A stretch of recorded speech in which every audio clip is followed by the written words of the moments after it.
बात आई है रिकॉर्ड पर कि ये सम्मन या वारंट सर्व करने के क्रम में जो भी घटना घटी सुबह में, तो आपके पुलिस ऑफिसर ने उस समय क्यों नहीं एफआईआर लॉन्च किया सुबह में? सर, जब घटना हुई सर तो टेलीफोनिकली सूचित किया एसएचओ ने, बाढ़ डीपीओ को भी, मुझे भी, एसएसपी साहब को भी सर। इसके बाद में जो सर्किल है, क्योंकि छोटा सा ओपी है सर, तो सुपरविजन सिस्टम में एक सीआई हाथीदार जो है इंस्पेक्टर 94 बैच के इंस्पेक्टर है सर, तो उनको फिर जांच के लिए वहाँ भेजा गया है कि गंभीर घटना लग रही है, देख कर आइए क्या मामला है। इसलिए सर एफआईआर में डिले हुआ है, फिर जाकर एफआईआर जो है दोपहर में हुआ है सर। दोनों टेलीफोनिकली फिर बताया कि हाँ सर मैंने देखा है और ये घटना जो है सही है। तो आपके ऑफिसर ने कहा कि हमने दिन से पुलिस फोर्स को जमा किया, रात में घुसने की तैयारी की और 1 बजे रात में धावा बोला उसने। इतने पुलिस ऑफिसर्स के साथ घर के अंदर घुस के क्या जरूरत थी इसको? रात को 1 बजे रात में इतने पुलिस फोर्स को लेकर के कोई क्या टेररिस्ट के यहाँ अटैक कर रहे थे? क्या जरूरत थी रात को घेरने की, घर में घुसने की, जहाँ महिलाएं रह रही हैं, बच्चे रह रहे हैं? वो आप क्या दहशत फैलाने के लिए हैं? Not at all, sir. Then why your police chose to enter into the midnight in the residential houses when there was no FIR against them? आपने सुन ही लिया कि 107 का प्रोसीडिंग किस तरह से शुरू करवाया गया, सुन लिया ना आपने?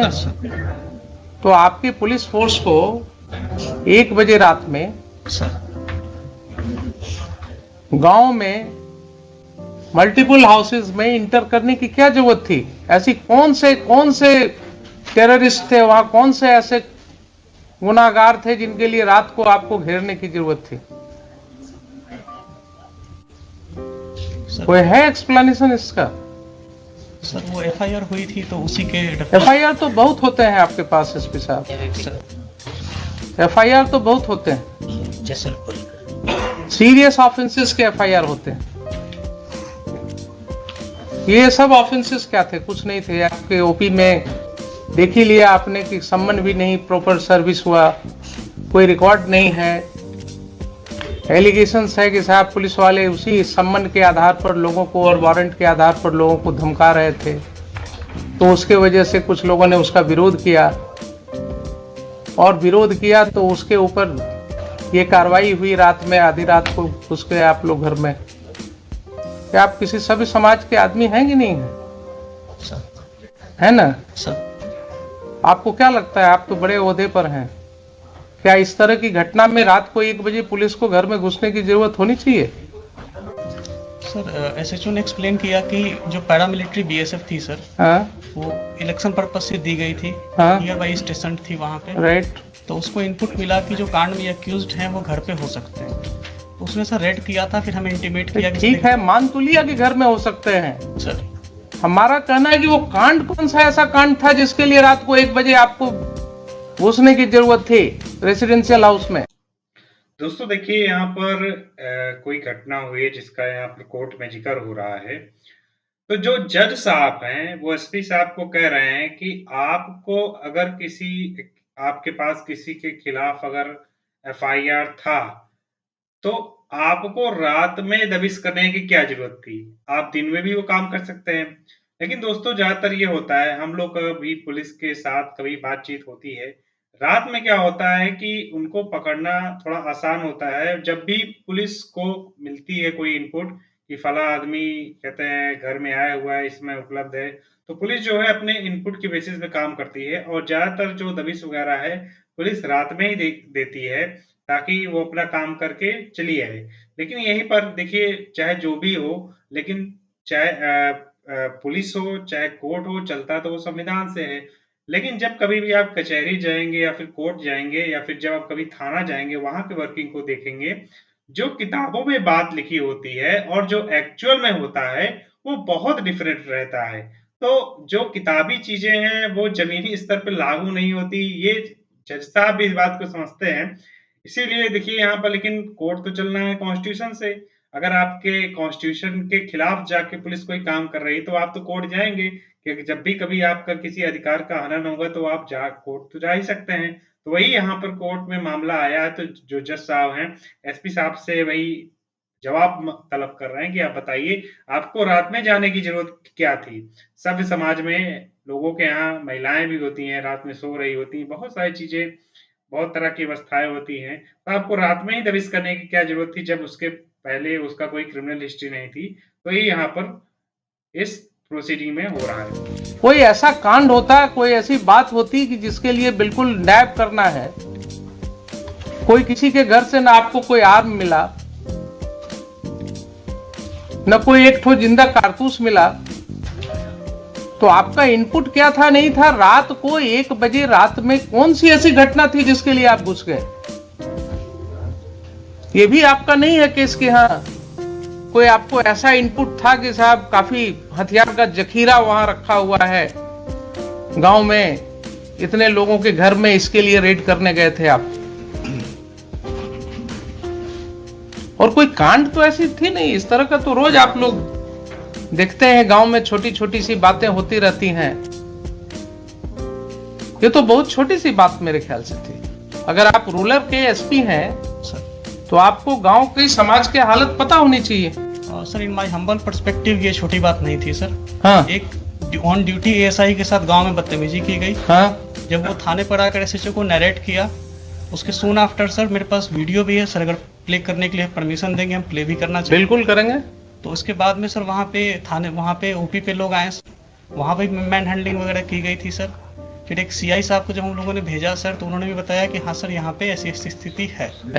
तो इसमें सर मुझे लगता है सर कि इलेक्शन 3-4 तो दिन आप सीनियर पुलिस ऑफिसर थे जनाब, आप सीनियर पुलिस ऑफिसर थे। अगर कोई ऐसी बात हुई थी कि गांव वालों का आक्रोश था कि पुलिस, गांव वालों का कहना है कि पुलिस वाले आकर के धमका रहे थे कि साहब वारंट है, क्या है वो है। आपने देख ही लिया किस तरह से एसडीएम साहब ने सम्मन और वारंट कर दिया। चूंकि समय कम था इसलिए कानून की कोई बात ही नहीं हुई। तो अगर गांव वालों ने ये आक्रोश किया और उसमें विरोध हुआ, तो आपको एक प्रिलिमिनरी इंक्वायरी भी तो करनी चाहिए थी। उसमें गांव के 10 लोगों को, समाज में जो आपकी सिविल सोसाइटी है वो किस चीज के लिए है? आप दुर्गा पूजा में मीटिंग करते हैं शांति सद्भाव बनाए रखने के लिए, आप क्या गांव में मीटिंग नहीं कर सकते हैं? 10 लोग को लेकर के आप गांव में बैठ करके चीजों को नहीं सुलझा सकते हैं? आप किस तरह के ऑफिसर हैं? आपने पुलिस फोर्स भेजा कि ठीक है दिन भर शांत रहो, रात को 1 बजे घुसना है घर में। ये कंडक्ट हो सकता है क्या बोनाफाइड? ठीक है, उसको अरेस्ट कर लेते, आप दिन में अरेस्ट कर लेते, शाम को अरेस्ट कर लेते, नेक्स्ट डे फिर उसको अरेस्ट कर लेते। लेकिन रात को 1 बजे इतने घरों में, वो भी छठ का समय था, महिलाएं छठ पर्व कर रही थी, तो इतना गैर जिम्मेदाराना तरीके से आप घर में क्यों घुसे रात को 1:30 बजे? एडमिटेड पोजीशन है कि आप रात को 1:30 बजे घुसे हैं।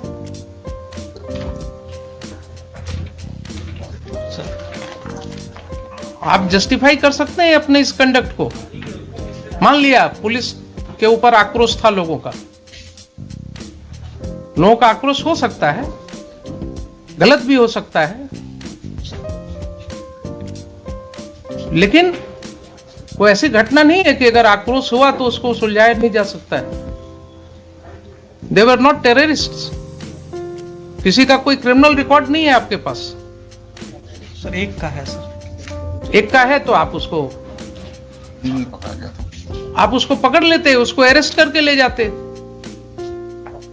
अगर एक का क्रिमिनल एंटीसीडेंट, आपके पास कोई वारंट था उसका?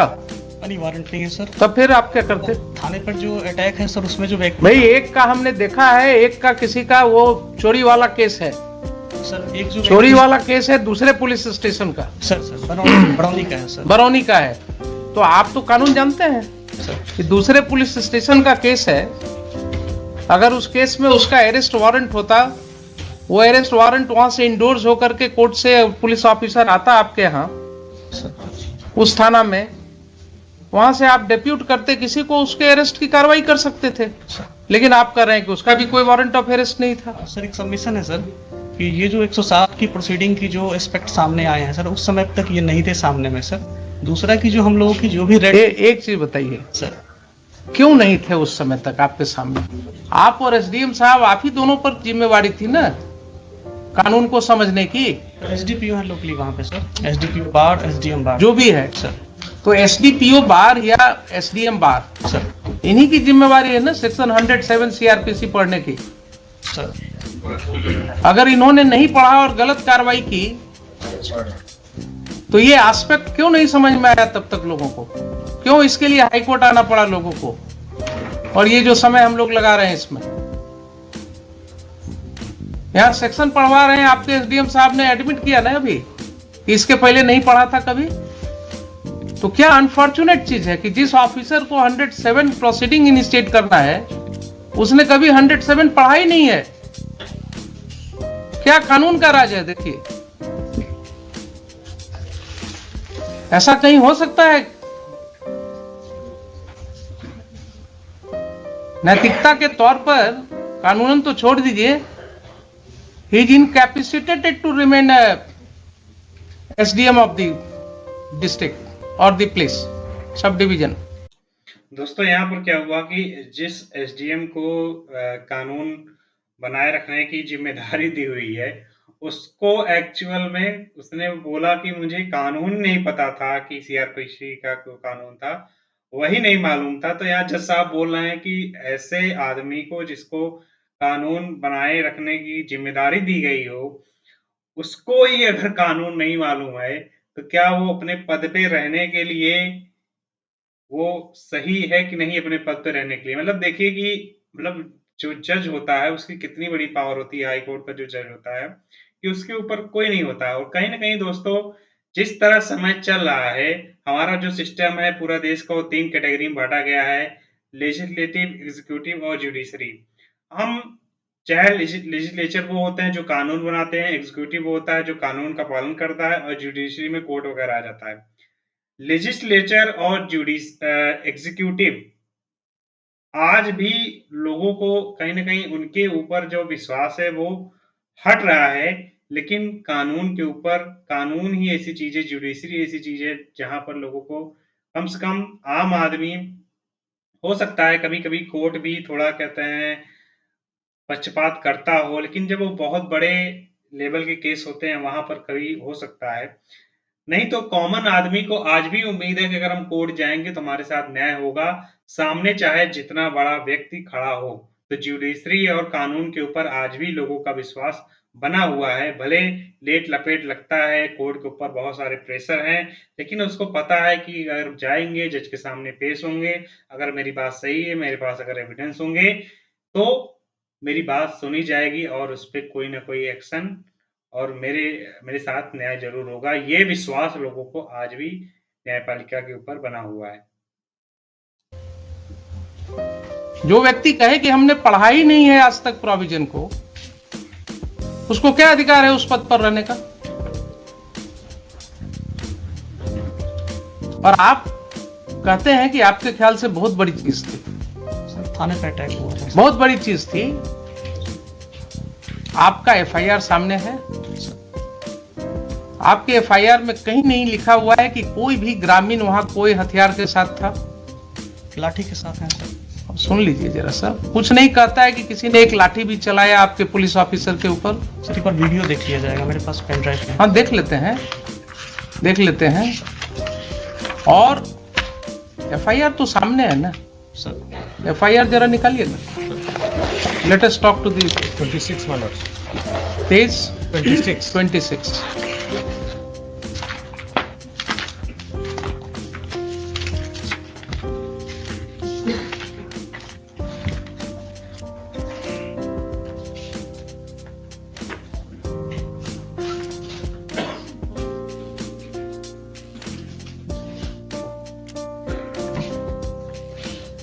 पढ़िए सर सेवा में दीपक कुमार, पढ़िए आप। महाशय, निवेदन पूर्वक कहना है कि मैं सहायक अवर निरीक्षक प्रमोद बिहारी सिंह वर्तमान में समयगढ़ ओपी में पदस्थापित हूँ। आज दिनांक 28/10/22 को समय करीब 8:15 बजे महाल चौकीदार 12/7 रामबालक पासवान एवं जिला बल के सिपाही 3607 मिथिलेश कुमार, सिपाही 4178 अरशद अयूब अंसारी के साथ बिहार विधानसभा उपचुनाव 2022 के अंतर्गत धारा 107 दंड संहिता का अनुमंडल पदाधिकारी बाढ़ के न्यायालय से निर्गत गिरफ्तारी वारंट के अभियुक्त छोटू कुमार उम्र 40 वर्ष, पिता सुरेंद्र सिंह, साकिन सामियागढ़, थाना घोसवरी, सामियागढ़ ओपी, जिला पटना के घर गए थे। वहां उपस्थित स्थानीय ग्रामीण दीपक सिंह उम्र 45 वर्ष, संतोष सिंह उम्र 40 वर्ष, दोनों पिता राम प्रवेश सिंह, हर्ष कुमार सिंह, सूरज सिंह उम्र 24 वर्ष, दोनों पिता मोती सिंह, छोटू कुमार उम्र 40 वर्ष, पिता सुरेंद्र सिंह, सभी साकिनान सामियागढ़, थाना घोसवरी, सामियागढ़ ओपी, जिला पटना एक राय होकर मेरे साथ गाली गलौज करते हुए, लपड़ थप्पड़ एवं फैट मुक्का से मारपीट करते हुए दीपक कुमार एवं संतोष कुमार, दोनों पिता राम प्रवेश सिंह, जान मारने की नीयत से मेरा गला दबाने लगा, जिससे कुछ देर के लिए मेरा सांस रुक गया। तब साथ के बल के सहयोग से मुझे बचाया गया, तो हम लोग अपना जान बचाकर वापस ओपी आए तो उक्त सभी